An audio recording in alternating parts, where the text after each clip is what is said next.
Good morning. Welcome to Criminalist Behavior Podcast, the podcast that takes you deep into the heart of Louisiana's history and current, most chilling true crime stories. I'll be guiding you through the darkness of these crimes and all of those involved. Each week, we dig deep on those forgotten crimes or those crimes that are currently happening with the underlying legends that continue to haunt us. So lean in, listen, and get ready because true crime is anything but ordinary. Stay with me as we unravel what happened in these mysteries. So y'all, bear with me. Apparently I woke up and I got this little cold sinus infection happening. So like if I sound like I'm a horse or something, you know why. I did take medicine, but yeah, I wanted to make sure that I did record an episode because we're just getting back started. And yeah, so just want to give y'all a quick note on if y'all think my voice sounds different. It's because I am coming down with something. Today we're going to be discussing the case of Mary Jane Jackson. This is season 2, episode number 8. So we're kicking it back where we left off before my sabbatical, y'all. So if this is your first time listening, hi, my name is Delia Swift, and I'm your host for Criminalist Behavior Podcast. I want to thank you for listening to the show, and I really hope you enjoy it. So my general trigger warning, this episode may contain content of a graphic nature, including descriptions of physical and sexual violence against adults, children, and animals. Listener discretion is advised. So y'all, this case goes back to the 1800s in New Orleans. A lot of people might not know where Gallatin Street is, but it's literally the French Market now. So whenever I mention the Gallatin Street, which I'm going to get into details in regards to it, I just want to give you a little hindsight in regards. But we're going back to the 1800s, and this is Mary Jane Jackson. So, Gallatin Street, which is now referred to the French Marketplace, was named in honor of Albert Gallatin, who served as the Secretary of Treasury under 2 presidents, y'all. President Thomas Jefferson and James Madison. This 2-block area along the Mississippi River served as a vital link between the U.S. Mint and the French Market. It was notorious for its association with various vices and immoral activities in New Orleans. The street was characterized by damp and grimy conditions, flanked by disfigured row houses that was constructed from, that weathered wood. Those wooden planks that are very weathered if you sit them outside, and yeah, so pretty much like these old, I would say plantation homes, but plantation's usually nice. This is more like a shack. So the shadowy interiors of these unlit rooms housed countless residents and immigrants of New Orleans. The windows of these weathered wooden plank houses were darkened on both sides, so it was like very dark. You couldn't see in, you couldn't see out of it, and on the outside of the windows they had broken and unpainted shutters, just to give you a little mental image. So in a letter to the Times-Picayune in 1873, one of the visitors that visited this area at the time described the scene as squalor and misery, and they said that it was like sleeping above in chambers so dark and damp as the cold paved stones were beneath them. So the darker side of New Orleans found its home on Gallatin Street. This is where individuals engage in very nefarious activities. During the mid-1800s, the street was inhabited by dangerous criminals, sex workers, street gangs, and swindlers. This area was characterized by an array of inexpensive boarding houses with the weathered wood, right, broken shutters, all that good stuff, and boisterous dance halls, disreputable establishments, and very, very, very unsanitary saloons, and they were all packed very close together. The perilous nature of Gallatin Street and its utter lack of order made it a treacherous endeavor to traverse its paths after sunset. So basically what that means is, like, you really don't want to be caught on Gallatin Street once the sun goes down. It's like a hell no, don't you go type thing. A visitor's reflection described it as a place where poverty and vice runs races with want and passion. The Port of New Orleans perpetually was filled with sailors and visitors. It served as an ideal environment for the people that lived on Dauphine Street, who thrived in its atmosphere. So during this period, the main patrons of Dauphine Street were sailors, and they found ample opportunities for lodging, drinking, and various forms of entertainment. The boarding houses, brothels, and saloons were so very consistently crowded with the influx of individuals that kept arriving at the port. Consequently, y'all, venereal diseases proliferated rapidly among sailors and the sex workers in this area. The wet wharves and noisy railroad tracks that bordered Dauphine Street rendered the area undesirable for most residents of the New Orleans that were seeking housing. The human accommodations along with the street served as a refuge for immigrant families who had recently arrived on the port. During the mid-1800s, it was typical to see entire families sharing a very cramped up headquarters, if you will, of these particular structures. Some rooms were utilized for keeping the animals, chickens and dogs, and others functioned as storage for just all the discard, trash, damaged goods that came from the French market. It is said that one could only speculate about the odors that must have been permeating from these buildings. You think, if you know anything about New Orleans and you visited New Orleans, let's just say, let's go with Mardi Gras. Alcohol, bad BO, rotten sewage, you probably got a decaying body somewhere. It's that very pungent smell of just, it's grotesque, if you will. Very, very unsanitary, very, very nasty. Sex workers, people, this is the 1800s, they don't have what we are liable for as modern day now. Showers, deodorant, perfume, body wash, shit you need to take a bath and get that stank up off you. Probably smelling like old fish markets and rotten sex. Anyways, let me digress. So, the high levels of moisture and the proximity to water made Dauphine Street a flourishing habitat for mosquitoes. Them mosquitoes will carry y'all away. Till this day, y'all. Louisiana, that should be the state bird. On a serious note, the state bird should be the freaking mosquito, not the pelican or the bald eagle for nationality, but the mosquito, because they will carry your happy ass away. But because of these mosquitoes, those familiar with the history of mosquitoes in the southern United States during this time in the 1800s, you would recognize the implications for the spread of yellow fever. It was in the concentrated region of Dauphine Street subsequently, and yellow fever first emerged in New Orleans. So we got these people coming from port, from all over, and just engaging in sexual relations and passing venereal disease after venereal disease to one another, and it's just disgusting. So that's just, anyways, it was in the concentrated region of Dauphine Street, leading to the tragic loss of many innocent lives, including citizens and those immigrants that were coming in and out. The strategic location of Dauphine Street near the port rendered it a frequent destination for individuals because they were able to just pull up on port, dock, work, and reside in that generalized area with the thriving economic region coming up. So between the years of 1841 and probably through 1860, there was nearly 500,000 immigrants that passed beyond Dauphine Street, y'all.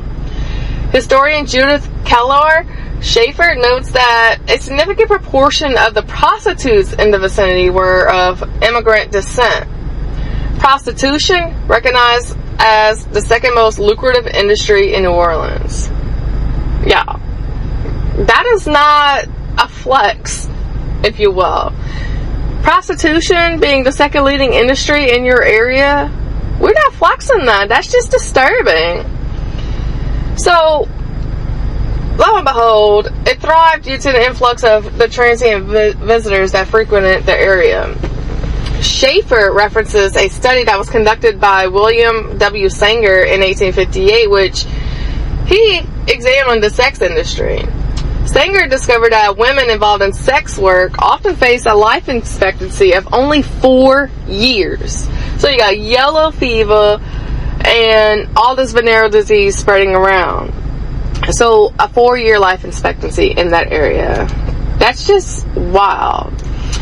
With that being said, there was at least 50% that was suffering from those STDs. And through Sanger's research, he was actually focused on studies through New York City, but he compared those to the New Orleans area in the 1800s because it housed the same type of environment with the same people, emphasizing the prevalence of venereal diseases, highlighting the frequent advertisements in local newspapers for cures and treatments for such diseases. Another person that comes into picture was Gerald Capers. He pointed out that during the Civil War, when Union soldiers he pointed out during the Civil War that when the Union soldiers were stationed in New Orleans, that venereal diseases amongst these soldiers who visited these brothels very frequently resulted in a loss of a total of 50,000 to 100,000 days of service for the Department of Golf. If public women did not succumb to disease, they often fell victim to violence from intoxicated people or the irate bar owners. In 1857, a young Irish immigrant named Mary Jane was fatally stabbed by an enraged customer in John Swan's brothel after she declined certain sexual services. Such acts of violence were not really uncommon on Gallatin Street. Women were frequently victims of violent crime. However, some also engaged in those type of criminal activities. In 1859, there were 3 prostitutes that were charged with larceny after they collaborated to steal from a patron at Archie Murphy's brothel, where they were employed. 3 particular violent brothel owners on Gallatin Street were Archie Murphy, George Kent, and John Swan. And in 1856, Swan led a brawl involving both men and women against the police, subsequently assaulting a man and beating a woman in 2 separate incidents. The violent behavior of Kent and Swan appeared to be a familial trait for that area. In 1858, the wives of 2 bar owners became embroiled in a fight, during which this time was George Kent's wife. She attacked and kicked John Swan's wife. So the bar owners had to exhibit toughness to manage a club on the street where the intoxicated and unruly clientele were often capable of defending themselves, and all of them really had nothing to lose. A group of individuals referred to as the Live Oak Gang, they were known to frequent Gallatin Street. Despite their diverse backgrounds, they represented the closest semblance of organized crime in the vicinity. Herbert Asbury stated that the gang derived their name from their habit of wielding these old oak clubs and their gathering spot near the river, characterized by a cluster of live oak trees. Their presence was generally unwelcomed in brothels, as they were likely to instigate altercations. The only establishment that really wanted the Live Oak Gang around and accepted them was Bill Swan's Fireproof Salon.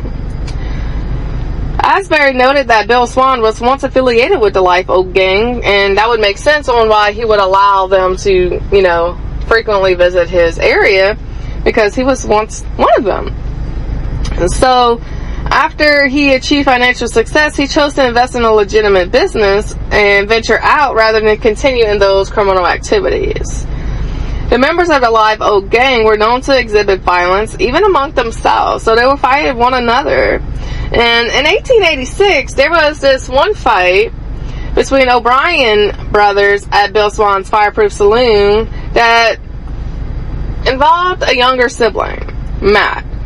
And what happened was, Matt fatally shot his older brother, Hugh, who later passed away to his injuries at Charity Hospital. And trusting a member of the Live Oak Gang was very precarious, even for the fellow members, because you pretty much had to watch your six, because they didn't give a shit who you were, whether you were one of them or not. They were going to get what they wanted whatever means necessary. Law enforcement officers were often reluctant to patrol Gallatin Street alone, particularly after dark. The police force in antebellum New Orleans was both understaffed and they were actually inadequate compensated, which still to this day, don't do it.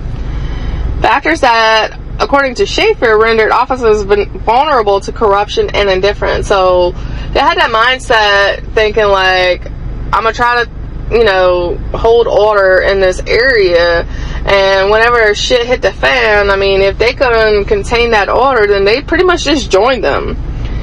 Nonetheless, some officers exploited the very criminal elements that they were tasked with monitoring. For instance, in 1852, there was a reported incident where a watchman on Gallatin Street threatened to close down a woman's brothel unless she pretty much did whatever he asked her to do.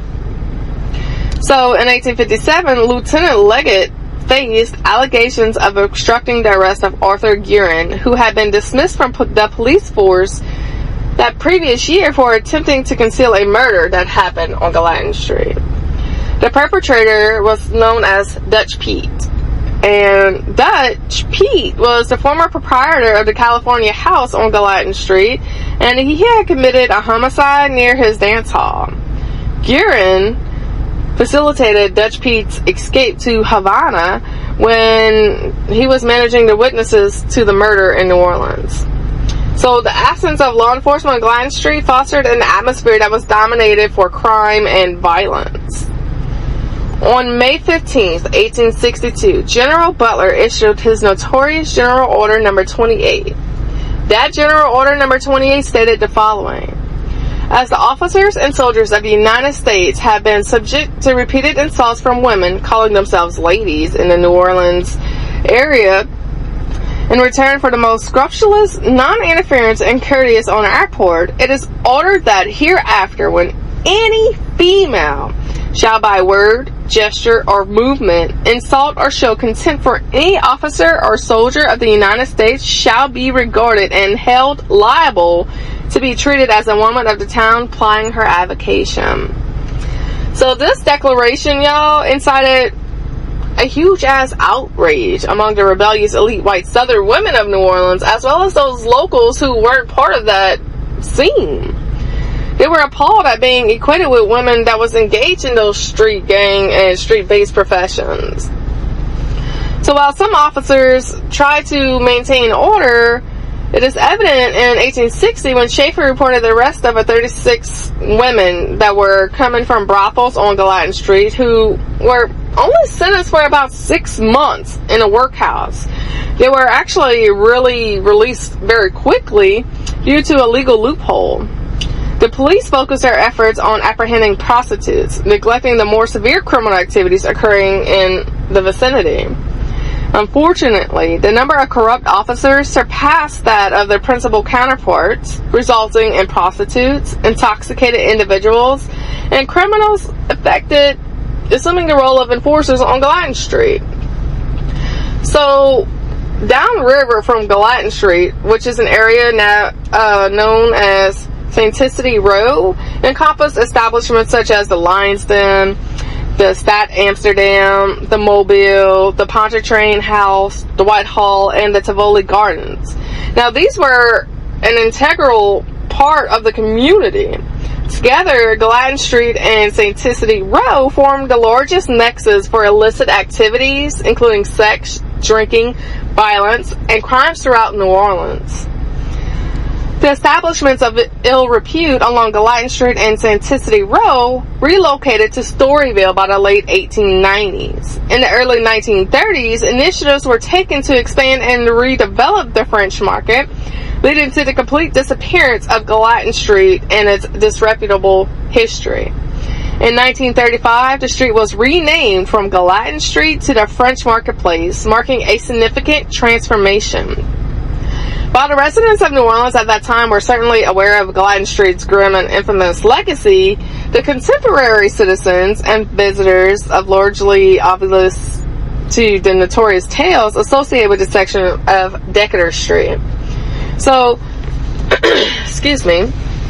But prostitution was referred to as the second most lucrative industry in the area. And in 1858, study on sex workers revealed that women entering the profession had a life expectancy of those 4 years, with over 50% suffering from those venereal diseases. So, various establishments, including the Amsterdam House, the Green Tree Tavern, and a couple others, reached their zenith during the Civil War. The Green Tree Tavern was noted for its violence, a sentiment echoed by one of its proprietors. So, let me introduce you to the Amsterdam House. This was also reaching its zenith in the Civil War area, and the owner of this Amsterdam House was a notorious dogfighter named Dan O'Neill. And it was known for its illicit activities until the year of 1869, when a prostitute named Molly Mason eloped with her lover. Upon her return, she sought to reclaim her position, but was tragically drugged, stripped, and brutally assaulted in the alley behind the bar. As a result, the police penalized O'Neill for operating a house of ill repute, compelling him to shut down the Amsterdam House. Now, the Green Tree Tavern, this one held the distinction of having the longest and most violent history among the establishments on Gallatin Street. It reached its peak during the Civil War and appeared to bring misfortune to its owners. One proprietor developed a practice of diluting drinks to cut costs, which led to a group of irate sailors stoning him to death in retribution. In 1865, there was a woman named One-Legged Duffy.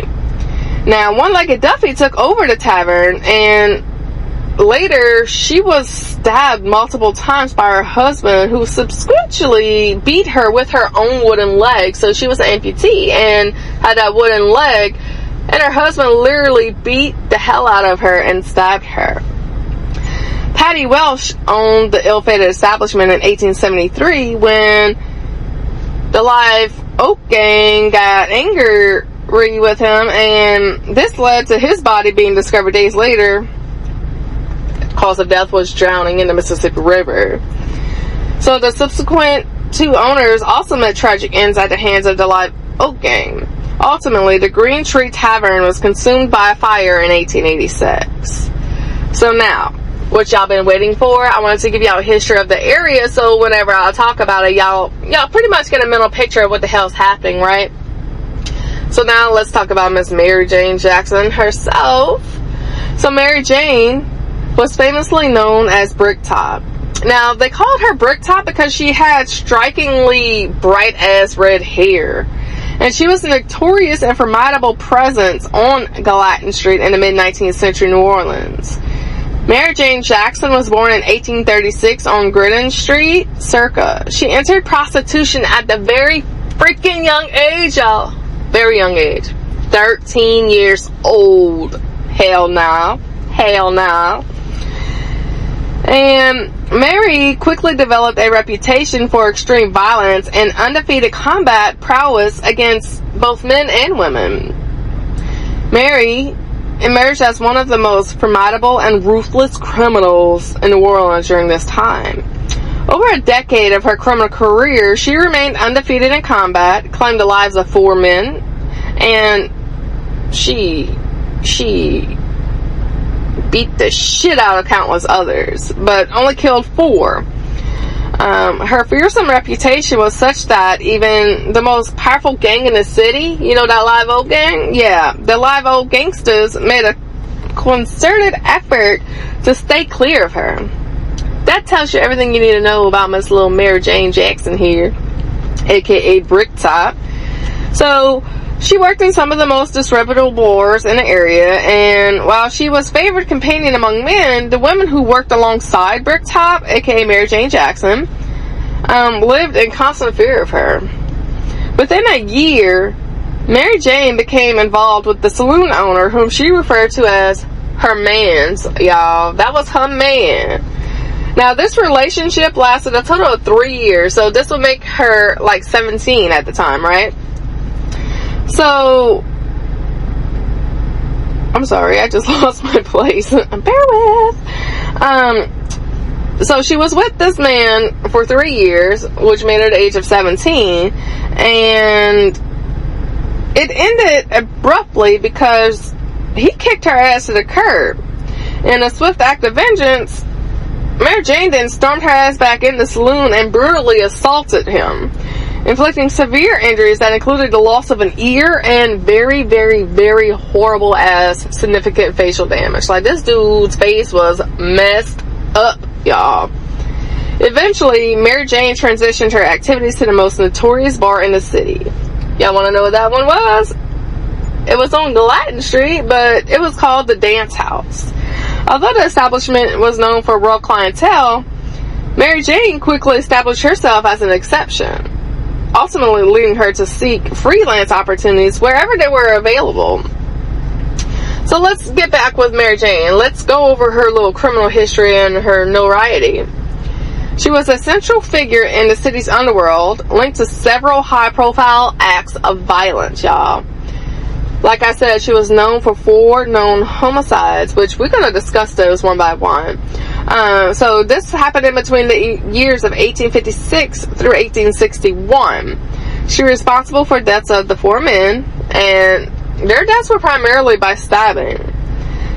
Her custom blade, she famously wielded a unique custom-made knife featuring heavy 5-inch blades on either end and a German silver center grip, allowing her to slash in any direction without even moving her hand. Her notable victims? Her victims included a man who assaulted her in 1856 named Long Charlie, and a 7-foot-tall man she stabbed in a bar in 1857. The Live Oak Gang, you know, the one that says, shit, I'm good, I don't want no smoke. Yeah, her reputation was so fearsome that they didn't even want to deal with her. The most powerful gang at the time reportedly made efforts just to try to avoid her, not even look in her direction. So, let's get back to her weapon, right? You know, that 5-inch, blade on both sides? She was known to possess that. And she designed this herself. It featured a substantial 5-inch blade at each end and a center grip elegantly crafted in that German silver. It was reported that she possessed a knife specifically crafted with 2 5-inch blades on each end. It is evident that she exhibited psychopathic tendencies, further exacerbated by her association with the fellow prostitution area, who had a penchant for violence, creating that toxic environment that nobody wants to fucking be around. So, she claimed her knife allowed her to cut and slash in any direction without changing the position of her hand. And it's reasonable to speculate that numerous men, and women for that matter, whoever crossed her ass, they got it. They fell victim to her blade prior to the incident that led to her disappearance. So, friends, Miss Little Mary Jane, right? Mary Jane met this woman named Delia Swift. Now, Delia, her prostitute name was known as Bridget Fury. So, if you hear me say Delia Swift or Bridget Fury, just know they're one and the same. They are the exact same person, okay? Delia Swift, Bridget Fury.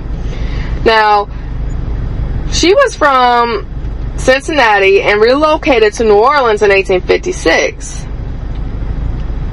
Miss Fury was not only Bricktop's roommate, but also a fellow member of the Red-Headed Gang. Because they created their own gang, y'all. Now, Fury began her career as a prostitute at the tender age of 12. So 1 year younger than freaking old Mary Jane, right?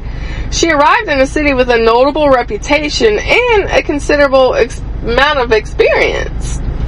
Alongside Miss Fury, Mary Jane and several other resilient prostitutes, she helped establish the first all-female street gang in both New Orleans and the United States.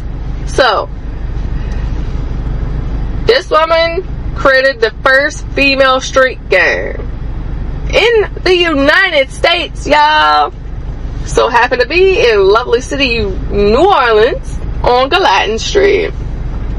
So, between the years of 1858 and 1869, the Louisiana Courier, New Orleans Bee, and the Times-Picayune newspapers frequently associated the name Delia Swift, aka Miss Fury, right? She was she was known for crimes such as robbery, prostitution, and murder.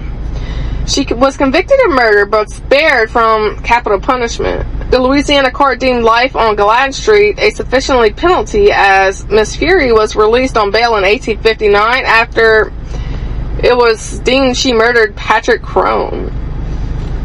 Now, the Time-Picayune made a statement stating that it's an old game and the young gentleman had not paid as dearly as many before him have for seeing the elephant. Now, that phrase means seeing the elephant was a colloquial expression denoting the pursuit of life experiences, regardless of the associated dangers, often linked to the vices of New Orleans. Okay, so the elephant. So Mary Jane and Miss Fury engaged in prostitution and theft against the backdrop of antebellum Louisiana. They strived to endure that brutal reality of their very environment that they were associated with. These resilient women responded to societal conditions surrounding them by fostering a protective bond with one another. They concealed their traumatic and sorrowful histories beneath a facade of violent and unsavory actions that they were reluctant to disclose. So let's get down to the nitty gritty, y'all. Here's these murders. So Miss Mary Jane Jackson, aka Bricktop, perpetrated her first murder in 1856. She was at the rightful age of 20 years old when she fatally assaulted a man after he referred to her as a whore. You ain't disrespecting me, baby. I am not a whore. I'm a prostitute. Okay? Anyways, that subsequent year, she killed a man known as Long Charlie. Now, Long Charlie was 7 feet. Look, that's just how fucking insane this shit is. Yeah, girl, messing with this dude who was known as like Amazonian freaking giant type shit, 7 foot freaking tall, and he pretty much challenged Miss Mary Jane. And basically, Mary Jane made this comment to Long Charlie saying, "I bet you would fall over if I stabbed you." And Longley dismissed her challenge with laughter. He pretty much just laughed her ass and laughed in her face, and well, that's disrespect. You don't disrespect Miss Mary Jane. So what she did was, as soon as he started laughing in her face after she made that comment, she unsheathed her lovely little knife and fatally attacked his ass. The 7 foot tall man! Like, what? On November 7th, 1859, Miss Mary Jane visited a saloon on Rampart Street, accompanied by 2 women, Ellen Collins and America Williams. When a blacksmith named Laurent Fleury was seated nearby, requested that she refrain from using that foul language she was using, so she was cursing up a storm, probably being loud and belligerent, as she was. She thought her shit didn't stink, and she dared you to cross her ass. She responded defiantly. She increased her freaking volume. She probably just made it a point to say F this, F you, F that, blah, blah, blah, cursing, right? And in the retaliation, Lawrence stood up and struck Mary Jane across the face. And this is when Mary Jane flipped her script. Hell no. I know you just didn't hit me, right? I could just picture Medea saying that shit. But Miss Mary Jane, shit. Yeah, don't mess with her. But Mary Jane, then, with those 2 other women that she brought there, right, started attacking him, and which led to the event of him being fatally stabbed. Upon the arrival of the police, they discovered that Fleury's money and pants pocket was in Mary Jane Jackson's possession.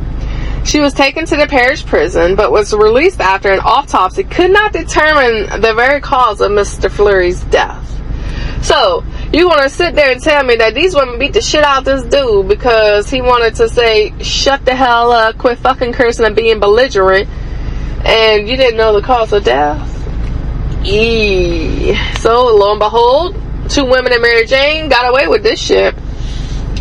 In 1857, after being expelled from the dance houses, Mary Jane took up residence with Miss Fury, Bridget Fury, and she then resorted back to prostitution out of necessity.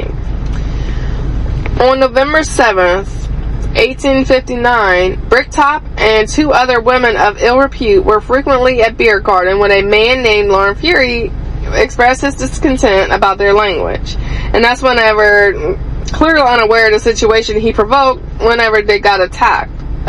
Whenever they attacked his ass. They banished knives and launched an attack on him. Now, there was a nearby person that was in the bar when this all took place, and his name was Mr. Joe Senensaw. He attempted to intervene between the 3 women attacking this dude, but was forced to withdraw after he sustained serious injuries. Now, these people going stab, stab, stab, all 3 women going psychotic. Yeah, good for you for trying to be a good Samaritan, but oh my God, you probably got messed up. So a bar staff member drew a firearm and discharged a shot, yet the women retaliated with throwing bricks at him. They ain't playing, which compelled him to retreat the area. So by the time law enforcement arrived, the victim was lifeless on the floor, his pockets were empty, and one of the pockets was subsequently discovered beneath Bricktop's skirt, serving as incriminating evidence in her murder trial. During her time in prison, Mary Jane developed a romantic relationship with a jailer who was also a fight manager, and his name was John Miller. Now, John had a history of committing murder in New Orleans. Following her release, Mary engaged in a couple with Mr. John Miller in a series of robberies in the French Quarter. So this dude was a freaking jailer, obviously accused previously of committing murder, but yet still out and still a cop. Him and Mary Jane was known as the killer couple on the street. So, upon cohabiting with the infamous criminal John Miller, the duo quickly earned that title of the toughest couple in the city. On the evening of December 5th, 1861, John Miller informed neighbors outside of their residence in Gretna that Mary Jane needed a thrashing before entering the house. The ensuing confrontation resulted in Miller being fatally stabbed. Like, how you gonna sit there and talk to your neighbors about your woman saying that she needed a thrashing? What, you didn't think that was gonna get back to Miss Mary? Good luck. Jackson was sentenced to 10 years for manslaughter, but was released only 9 months when George F. Shepley cleared the local prisons due to the ongoing American Civil War. After her release, this is when she departed from New Orleans, and she was never seen again. Throughout her time as a prostitute in New Orleans, Mary Jane was responsible for the deaths of those 4 men and inflicted injuries on numerous others. In 1856, she killed that man who insulted her by calling her a whore, used a custom-made knife to stab another man known as Long Charlie, who was 7 foot fucking tall. And this unique weapon was that, 5 inches blade both sides. So, like, imagine a blade, right? A regular knife. But on both sides of the handle, you got this big-ass 5-inch blade made of German silver that, however you want to move that knife, it's cutting. It's cutting. That's what she had, y'all. And it didn't alter her grip in any way, shape, or form.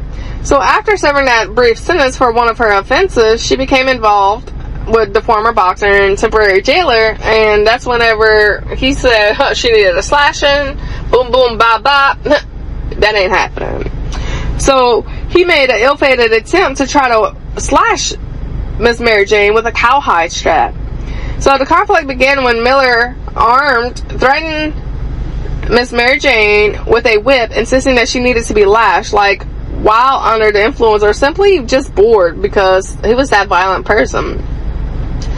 Now, Mary Jane was able to take that from him, turn it against him, and administered a beating to him instead. So she thrashed his ass. Like, fuck around and find out. Oh, you gonna thrash me? Not today. So when Mr. John Miller tried to hit Mary Jane with his arm prosthetic, because from the war and stuff, he actually lost his arm, and he created this iron ball thing, and it was his prosthetic arm. So he tried using that as a weapon against Miss Mary Jane, and guess what? Yep, Miss Mary Jane was a beast.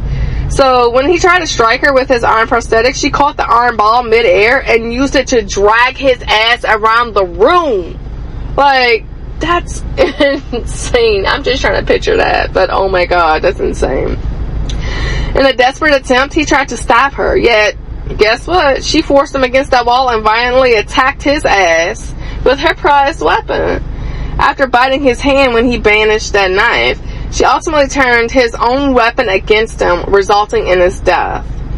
So, yeah, after she turned that weapon against him, dragged him across the room by his own iron prosthetic, and stabbed him with his own knife, she was actually sentenced to 10 years for manslaughter. So they actually arrested her ass, sentenced her 10 years for manslaughter. She only served 9 months of that 10 years because in 1862, following the Union occupation of New Orleans, military governor George Shepley cleared the local prisons because of the Civil War happening. So she was released. After her reprieve, Mary Jane Jackson vanished from New Orleans and was never seen or heard from again. Now, Ms. Delia, aka Bridget Fury, she was apprehended for stabbing several men until she was ultimately convicted of murder. Similarly, Miss Bridget Fury spent some time in prison, but was later pardoned due to her political connection. So Miss Bridget had that connection. Noah Blow, right? I'm sure she was on that blow. Anyways, let me give you a little background on Mr. George Shepley.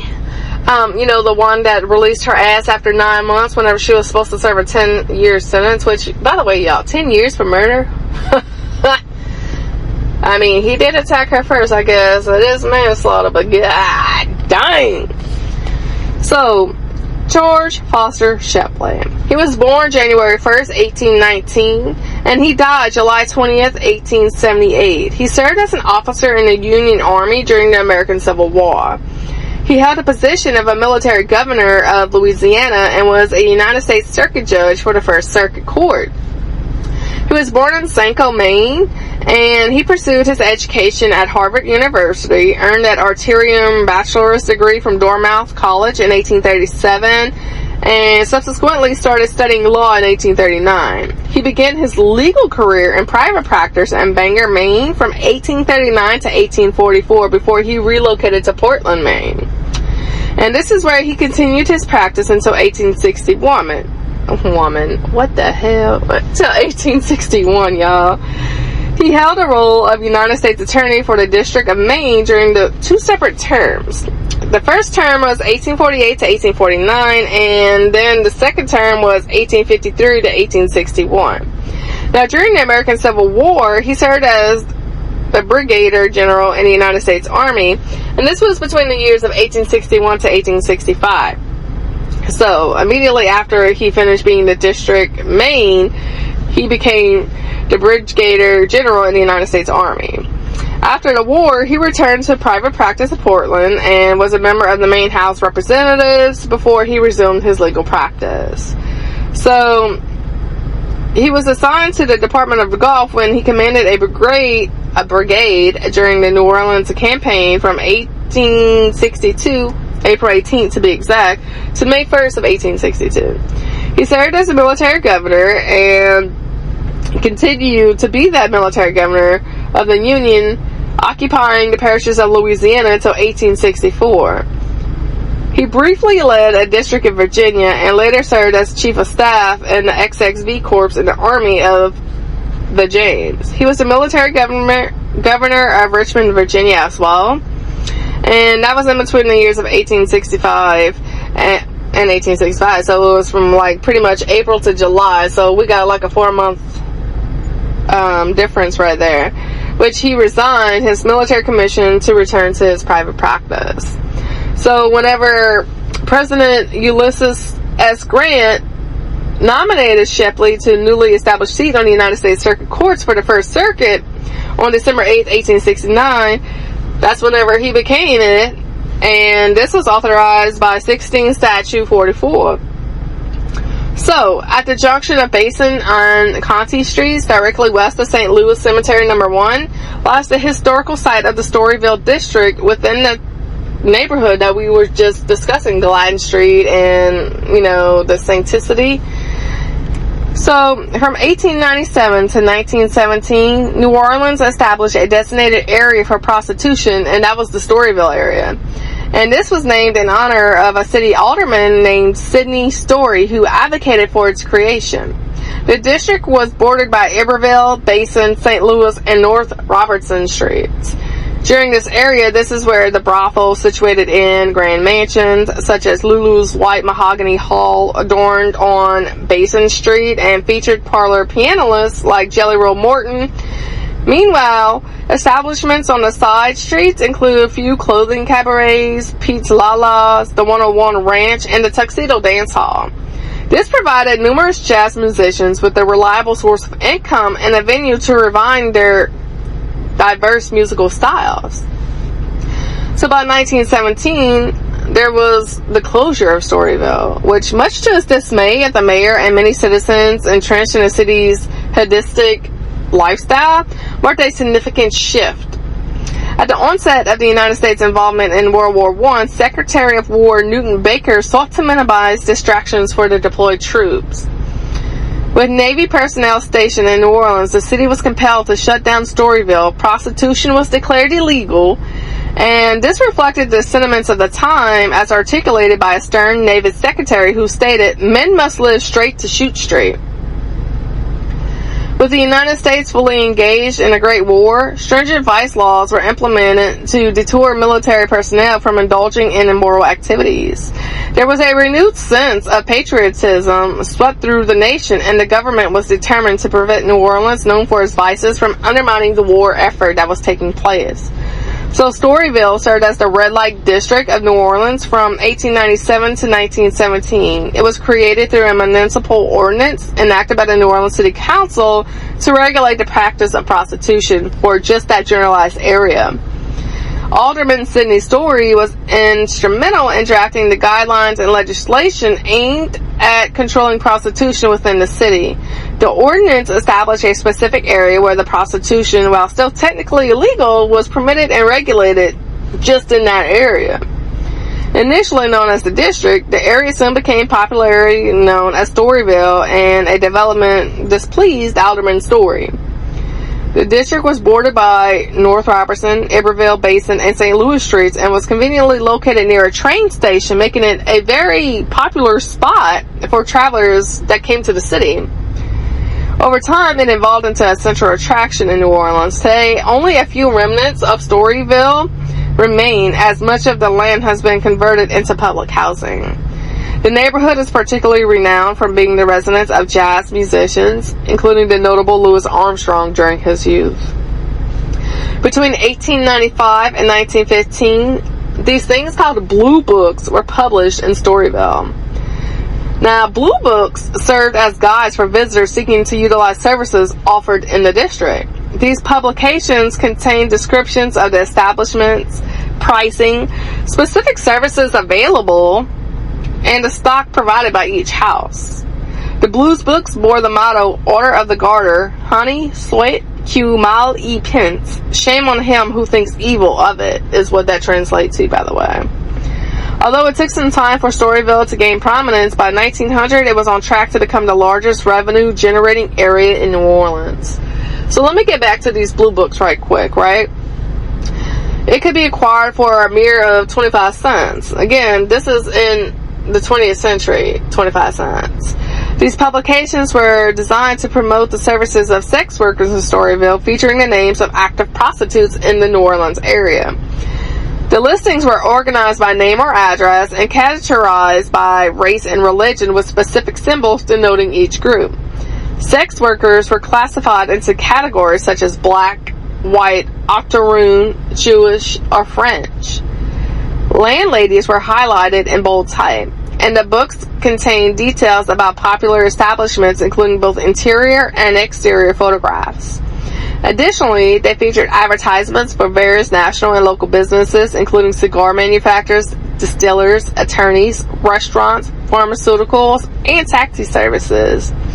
However, the fees for general or specific services offered at the listed brothels were not included in that book. So blue books were available for purchase throughout the district in numerous barbershops, saloons, and train stations, with the primary sales located being in an intersection of Basin Street and Canal Street. The inaugural Blue Book of Storyville was produced between 1895 and 1896, but it wasn't until 1909 that it was being widely circulated. And Billy Strew, who managed the saloon owned by Thomas Charles Anderson, known as the mayor of Storyville, was the principal publisher in New Orleans for the Blue Books. The books were printed on the second floor of Lulu's White Saloon, located at the corner of Basin Street and Bienville, with approximately 16 editions released until 1915. So, Storyville featured a range of establishments from inexpensive housing, aka cribs, to more upscale housing, culminating in a series of elegant mansions along Basin Street, catering to the affluent clientele. Now, the houses in New Orleans charged 50 cents, while the more luxurious venues could demand up to $10. Both black and white brothels operated within Storyville. Now, black men were prohibited from legally purchasing services in either type of establishment. Following the establishment of these brothels, restaurants and saloons began to emerge in Storyville, attracting additional tourism to the area. Today, nearly all structures in former district were razed during the 1930s amid the Great Depression to facilitate the construction of public housing, which was referred to as the Iberville Projects by the U.S. Navy. Although much of the area was characterized by old and deteriorating buildings, the historic mansions along Basin Street, which were among the city's most distinguished, sites, if you will, were also destroyed. The municipal government aimed to transform the area through demolition and new development. Basin Street was subsequently renamed North Saratoga, although its original name was reinstated approximately 2 decades later. Currently, there is only 3 buildings that remain from Storyville era. That is Lulu's White Saloon, Joe Victor Saloon, and Terry Musa's Star, which was previously known as Frank's Early Saloon. In 1924, Lyle Saxon, a journalist for Time-Picayune, stated that Gallatin Street when it existed in that area, abandoned, overlooked, dominated by warehouses and storage facilities by produce vendors. That's what he described it as. The air was very thick with the sense of the fish market and the stench of rotting refuse. The narrow thoroughfare is strewn with debris and filth, discarded shoes, broken barrels, and decaying fruit. Nasty ass rotten fruit, y'all. Hell no. Nevertheless, in front of 1 or 2 dilapidated houses, there were weather signs that were dangling, indicating that rooms were available to rent. Let's go rent this shithole. So, this is when the city ordinance 14427 subcommon Gallatin Street in 1935, which rebranded the 2-block area as the French Marketplace, just to refresh you on all of this, right? This marked the beginning of the plans to expand the French market as it's recognized till this day. Transformed the once vibrant street filled with the sounds of brothels, whores, venereal disease, and yellow fever into a live scene of fruit carts and Italian immigrants, which I love me some Italian food, y'all. Rip, rip.